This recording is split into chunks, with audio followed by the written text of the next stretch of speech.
PM Modi का mission Rajasthan. नमस्कार, बहुत बहुत स्वागत आप सभी का। आप देख रहे हैं न्यूज 18 राजस्थान। आप सबके साथ मैं हूं प्रियंका राव और बुलेटिन की शुरुआत आज की सबसे बड़ी खबर के साथ करेंगे। प्रधानमंत्री नरेंद्र मोदी आज बीकानेर में हुंकार भरेंगे, कई परियोजनाओं का शिलान्यास और लोकार्पण करेंगे। बीकानेर में जनसभा को भी प्रधानमंत्री नरेंद्र मोदी संबोधित करेंगे। रैली को सफल बनाने में बीजेपी के नेता जुटे हुए हैं। आज तकरीबन 3:30 पर यानी कि 3:30 बजे दोपहर के नाल एयरपोर्ट पहुंचने का कार्यक्रम है। प्रधानमंत्री नरेंद्र मोदी का विशेष विमान नाल एयरपोर्ट पर पहुंचेगा और इसके बाद शाम 4 बजे नौरंग देसर के पास ग्रीन एक्सप्रेसवे का पीएम लोकार्पण करेंगे। इसके बाद शाम 5 बजे का वक्त दिया गया है जब प्रधानमंत्री नरेंद्र मोदी जनसभा को संबोधित करेंगे और चुनावी हुंकार भरेंगे। अब जब संबोधन करते हैं तो क्या बोलते हैं ये देखना बेहद दिलचस्प होगा, क्योंकि लगातार प्रधानमंत्री राजस्थान का दौरा कर रहे हैं और राज्य सरकार को घेरने की कोशिश की जा रही है। भ्रष्टाचार के आरोप लगाए जा रहे हैं। कार्यक्रम को लेकर शेड्यूल आपको बता रहे हैं। शाम 6:20 पर विशेष विमान से दिल्ली के लिए प्रधानमंत्री नरेंद्र मोदी रवाना होंगे। श्रीगंगानगर जिले से 30,000 कार्यकर्ता पहुंचेंगे। नौरंग देसर 700 से ज्यादा वाहनों के जरिए पीएम को सुनने के लिए लोग पहुंचने वाले हैं। तो तैयारियां भव्य है। राजस्थान विधानसभा चुनाव कितना अहम है ये बीजेपी के दिग्गजों के दौरे से साबित हो रहा है। खुद पीएम मोदी भी पिछले 9 महीने में 6 बार राजस्थान का दौरा कर चुके हैं। आज प्रधानमंत्री नरेंद्र मोदी बीकानेर को चुनावी साल में बड़ी सौगातें देने आ रहे हैं।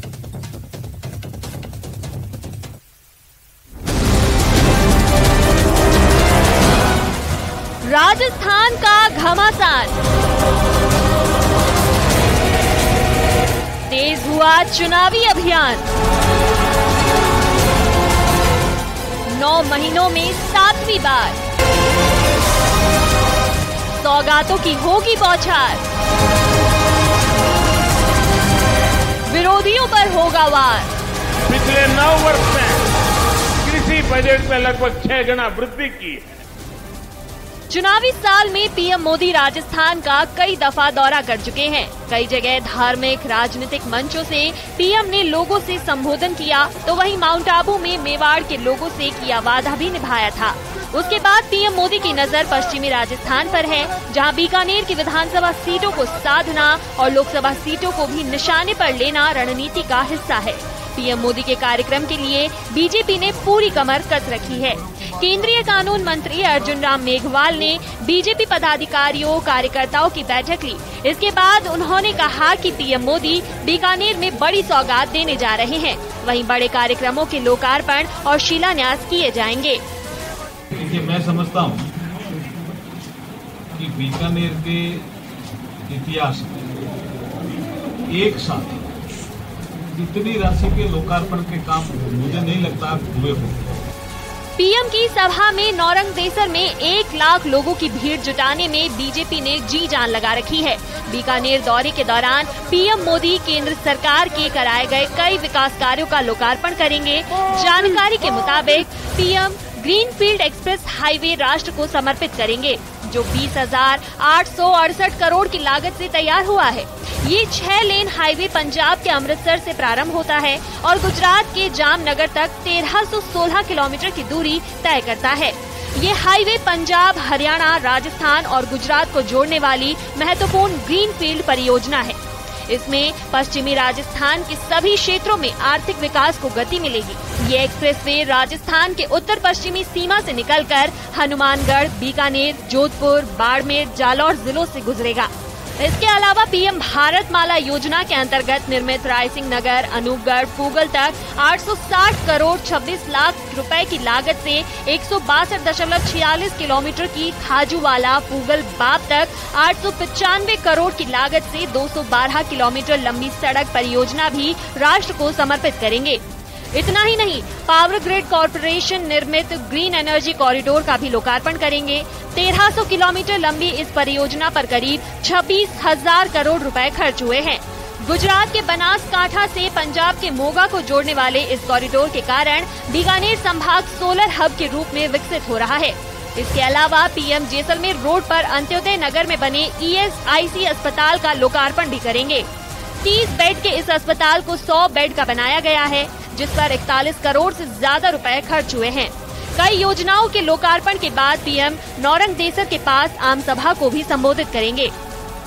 पीएम मोदी के बीकानेर दौरे को लेकर बीकानेर संभाग के बीजेपी नेताओं में जबरदस्त उत्साह देखने को मिल रहा है। बीकानेर को सबसे बड़ी तो सौगात मिली हमारा हॉस्पिटल की, सुपर स्पेशलिटी हॉस्पिटल, ये हमारे नरेंद्र मोदी की देन है। दूसरा 25,000 करोड़ की जो योजना है वो बहुत बड़ी एक योजना है। तीसरा हमारे रेल, कल हमें आशा ही नहीं पूर्ण विश्वास है कि हमारे रेलवे का नवीनीकरण का भी उसमें लगभग 400-450 करोड़ की घोषणा उसमें होगी। लोगों में भारी उत्साह है। नरेंद्र मोदी सरकार ने 9 साल के अंदर महत्वपूर्ण काम बीकानेर के अंदर किए हैं और भी आगे भी मोदी जी 2024 में बन के आएंगे, तो पूर्ण विश्वास है कि हमारी वंचित जो। बहरहाल चुनावी साल में एक और जहां पीएम नरेंद्र मोदी बीकानेर आ रहे हैं, तो वहीं आने वाले कुछ महीनों में कांग्रेस के पूर्व सांसद राहुल गांधी का भी दौरा हो सकता है।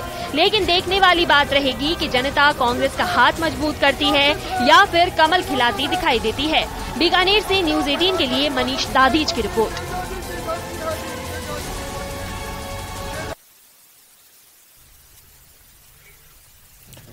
मनीष सहयोगी हमारे साथ जुड़ चुके हैं। मनीष, बेहद खास दौरा, और जिस तरीके से लगातार केंद्रीय मंत्री, प्रधानमंत्री खुद राजस्थान का दौरा कर रहे हैं, ये तो साफ है कि कितना महत्वपूर्ण हो जाता है कि राजस्थान में बीजेपी की सरकार की वापसी हो सके।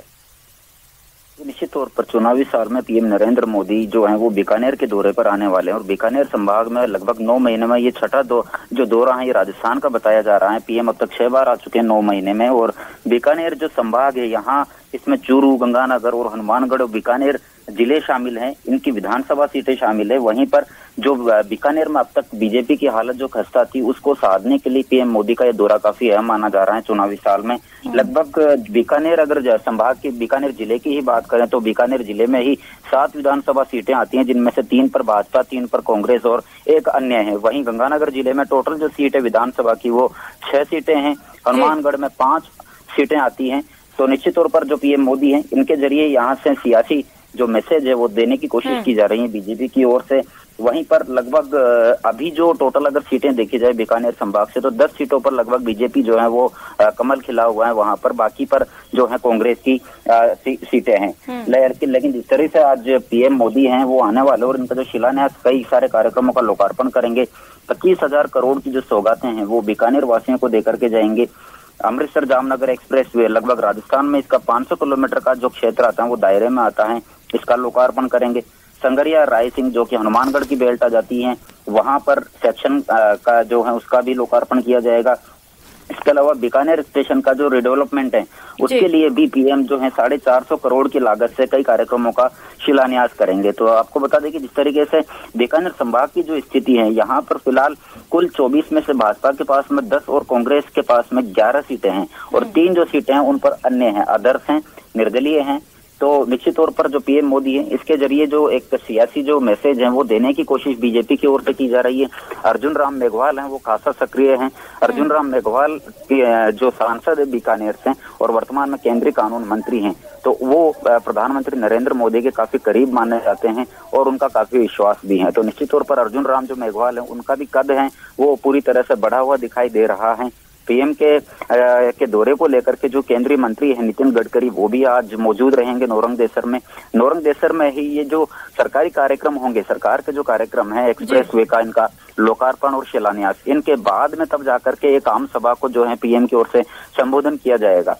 जो आम सभा है इसमें लगभग 1 लाख की भीड़ जुटाने का जो लक्ष्य है वो रखा गया है बीजेपी की ओर से, और 1 लाख की भीड़ जुटाने के दौरान ये सियासी मैसेज देने की कोशिश भी रहेगी कांग्रेस को कि बीजेपी जो पीएम मोदी हैं उनका एक बड़ा कद है, उनका बड़ा चेहरा है और उसके नाम पर ही, पीएम मोदी के नाम पर ही लाखों की भीड़ जो है वो जुड़ जाती है। जी बिल्कुल, और यही वजह है कि इस बार भी कोई चेहरा सामने नहीं रखा जाएगा, प्रधानमंत्री के नाम पर ही इस बार भी इलेक्शंस लड़े जाएंगे। और निश्चित तौर पर जब प्रधानमंत्री कहीं दौरा करते हैं तो हवाओं का रुख बदल जाता है और तैयारियां वहां पर जोरों पर है मनीष, उत्साह वहां पर लोगों में है। जब पीएम यहां पर पहुंचेंगे तो भीड़ कितनी जुट पड़ती है ये देखना बेहद अहम होगा। आप नजर बनाए रखिएगा। बहुत शुक्रिया तमाम जानकारियों के लिए।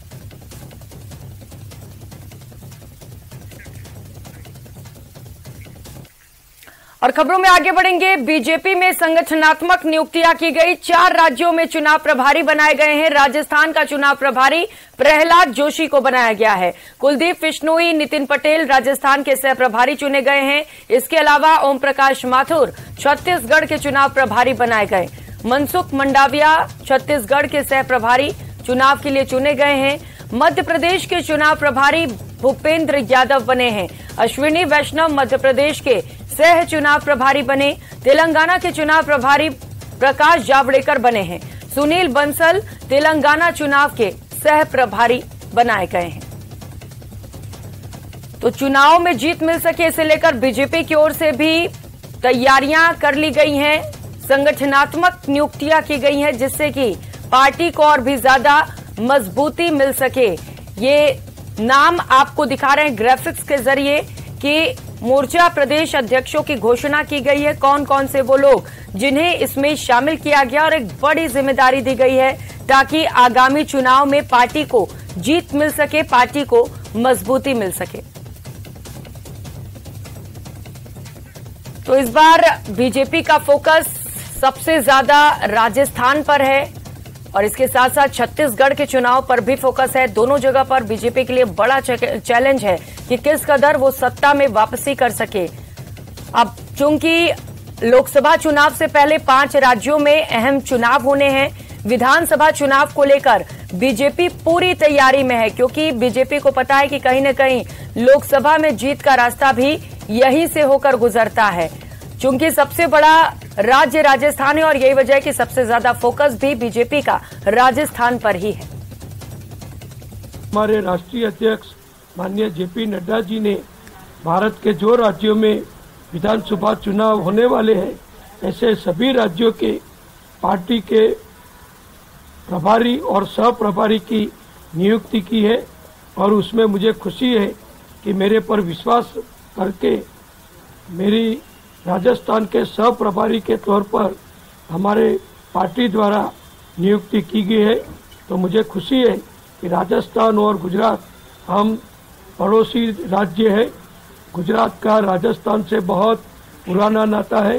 केंद्रीय नेतृत्व ने राजस्थान के प्रभारी प्रहलाद जोशी जी को और 2 सह प्रभारी नितिन पटेल और कुलदीप बिश्नोई जी को लगाया है और ये तीनों की नियुक्ति इस बात को इंगित करती है कि आने वाले 2023 के चुनाव के लिए पूरी टीम तैयार है और टीम राजस्थान के रूप में आने वाले समय के अंदर तमाम वो मुद्दे जिन मुद्दों को जनता से जुड़े हैं, सरकार जिन वादों के साथ जिन मुद्दों के साथ सत्ता प्राप्ति करके 4.5 साल तक जनता का शोषण करने का काम किया और वो लगातार इन मुद्दों को अनदेखी करने का काम करती रही, चाहे वो संविदा कर्मियों का मामला हो, चाहे पेपर लीक का मामला हो, चाहे मासूम बच्चों की दरिंदगी का मामला हो, चाहे किसानों की कर्ज माफी का मामला हो।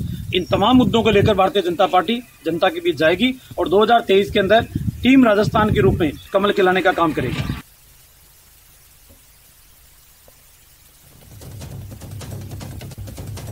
तो 4 राज्यों में चुनाव प्रभारी बनाए गए हैं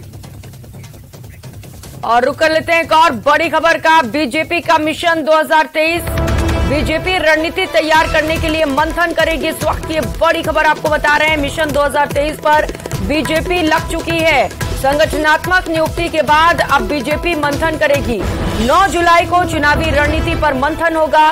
बीजेपी के संगठन महामंत्री बीएल संतोष सवाई माधोपुर आएंगे। प्रदेश बीजेपी कोर ग्रुप की अहम बैठक होगी। कार्यकारिणी के प्रदेश उपाध्यक्ष और महामंत्री भी इस बैठक में शामिल रहेंगे। तो संगठनात्मक नियुक्तियों के बाद अब एक अहम बैठक भी होने वाली है।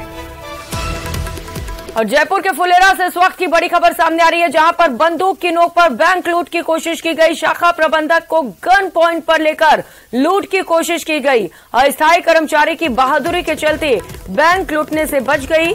बैंक सखी नोरती देवी बैंक बॉय मुस्तफा के साथ बदमाशों की हाथापाई भी हुई। हाथापाई के बाद बैंक लूटने जो बदमाश वहां पर पहुंचे थे वो फरार हो गए। पुलिस अब सीसीटीवी फुटेज खंगाल रही है। पूरे मामले को लेकर तफ्तीश की जा रही है। सीसीटीवी फुटेज आप देख सकते हैं जहां पर बदमाश बैंक लूट की मकसद से पहुंचे हुए थे, लेकिन वो इस वारदात को अंजाम नहीं दे सके। अब पुलिस फरार बदमाशों की तलाश कर रही है। राजस्थान मरुधरा ग्रामीण बैंक का ये पूरा मामला है, जिसकी तस्वीरें आप देख सकते हैं। तो हाथापाई के बाद जो बदमाश थे वो बैंक लूटने में नाकामयाब रहे और उन्हें मौके से भागना पड़ गया। कर्मचारियों की जाबाजी की वजह से बैंक लूटने में ये सभी नाकामयाब रहे और उसके बाद इन्हें भागना भी पड़ गया।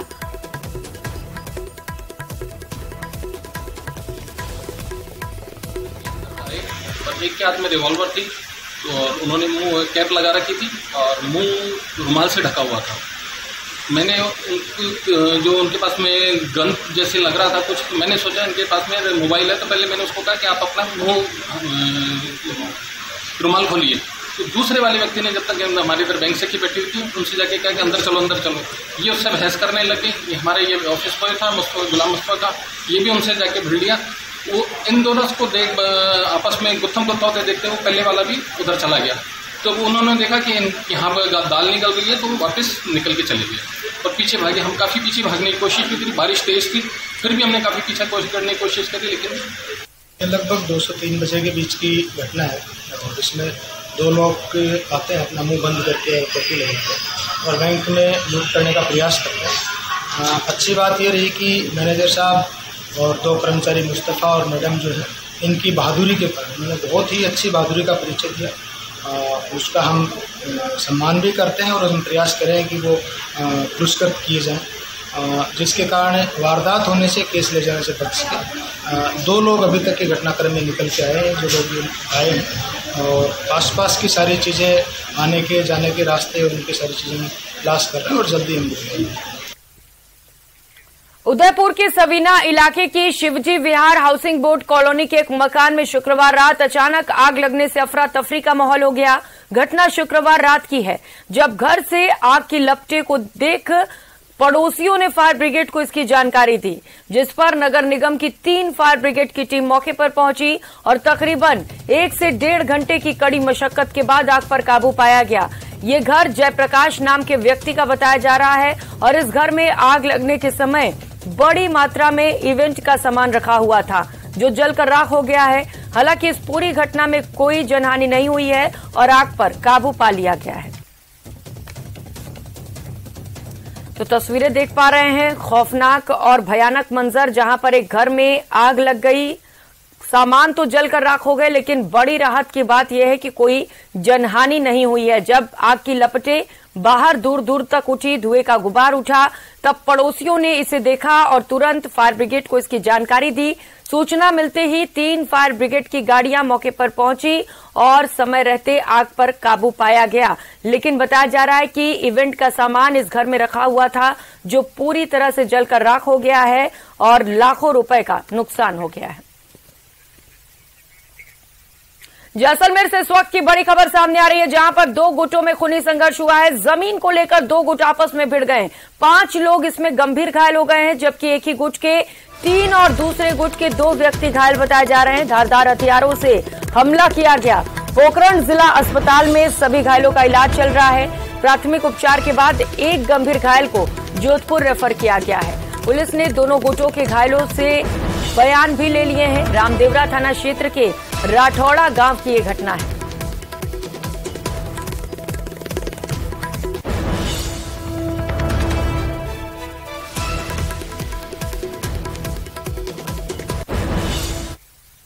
और खबर बाड़मेर जिले से है, जहां पर गीड़ा थाना क्षेत्र के चीबी गांव के पास जोधपुर ग्रामीण पुलिस, डीएसटी टीम और बाड़मेर पुलिस की तस्करों के बीच मुठभेड़ हो गई। इस मुठभेड़ में दोनों तरफ से फायरिंग हुए। जवाबी फायरिंग में गोली लगने से तस्कर की मौत हो गई, वहीं दूसरा गंभीर रूप से घायल है, जिससे बालोतरा के नाहटा चिकित्सालय से उसे जोधपुर रेफर किया गया है, जहां पर उसकी हालत खतरे से बाहर फिलहाल बताई गई है। हालांकि घटना के बाद से ही पुलिस ने इस मामले पर चुप्पी साध रखी है।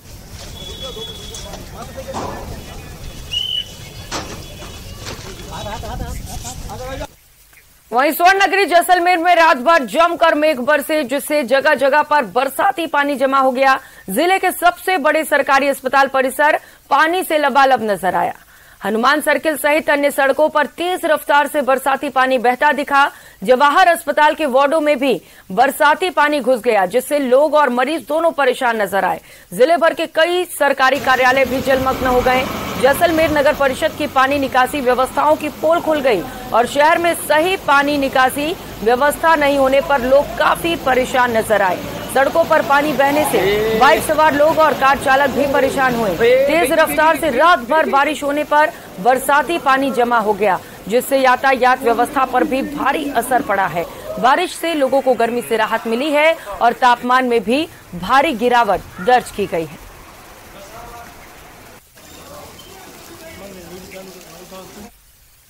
और अब बात नागौर की, जहां मूसलाधार बारिश का दौर लगातार जारी है। देर रात 1 घंटे की मूसलाधार बारिश से ही सड़कों पर पानी भर गया।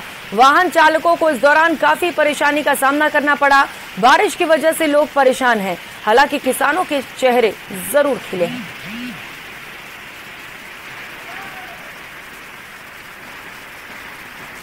तो तस्वीरें आप देख पा रहे हैं नागौर से, जहां पर 1 घंटे तक तेज बारिश का दौर चलता रहा और इसके बाद सड़क पर पानी ही पानी और चारों तरफ पानी ही पानी नजर आया। ये भयंकर नजारा आप देख सकते हैं, जहां पर सड़क नदियों में तब्दील नजर आ रही है। पता नहीं चल पा रहा है कि आखिर सड़क है कहां।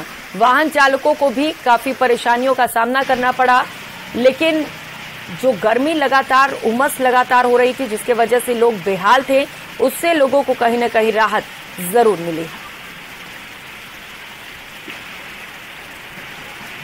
तो तस्वीरें देख पा रहे हैं, जहां पर वाहन चालकों को परेशानियों का सामना करना पड़ा और इसके साथ साथ लोगों को घरों से बाहर निकलने में, ऑफिस जाने में, स्कूल जाने में भी दिक्कतों का सामना करना पड़ा।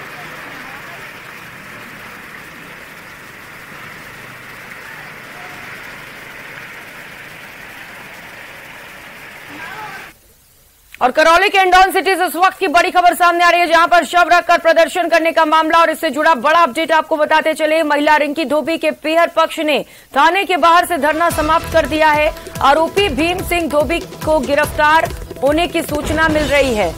ससुराल जनों पर महिला रिंकी धोबी को जलाकर मारने का आरोप लगा है।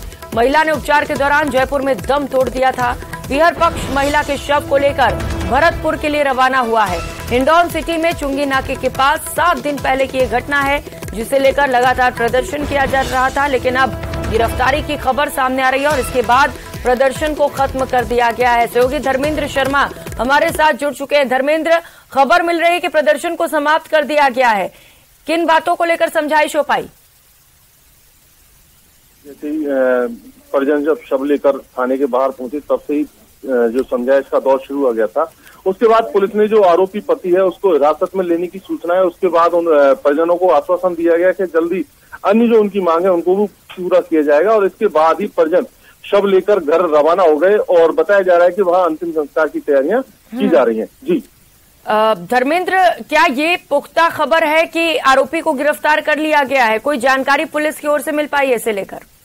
जी, पुलिस का कहना है कि उसे हिरासत में लिया गया है, पूछताछ की जा रही है और जल्दी पूछताछ पूरी होने के बाद कार्रवाई की जाएगी। जी, क्योंकि अब ससुराल वालों पर हत्या के आरोप लगाए गए थे। धर्मेंद्र, क्या कुछ अब तक निकलकर सामने आ पाया है?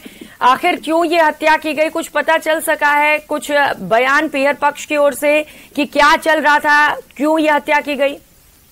जी देखिए प्रियंका, 7 दिन पूर्व महिला ने आग लगाने की सूचना थी। इसका उपचार जयपुर में चल रहा था और भरतपुर में चल रहा था, जहां उपचार के बाद इसकी उपचार के दौरान डेथ हुई है। उसके बाद परिजन शव को लेकर पहुंचे और परिजनों जो ससुराल पक्ष है उस पर आरोप लगाते हुए प्रदर्शन किया था। हालांकि पुलिस का कहना है कि अब हम मामले की जांच कर रहे हैं, जांच करने के बाद ही कुछ कहने की स्थिति में। हालांकि जो मृतका के परिजन है उन्होंने ससुराल जनों पर आरोप लगाए थे, लेकिन पुलिस का पूरा ये कहना है कि जब तक जांच पूरी नहीं होगी तब तक कुछ भी कहना जल्दीबाजी होगी, जांच के बाद ही कार्रवाई की जाएगी। ठीक है धर्मेंद्र, शुक्रिया तमाम जानकारियों के लिए।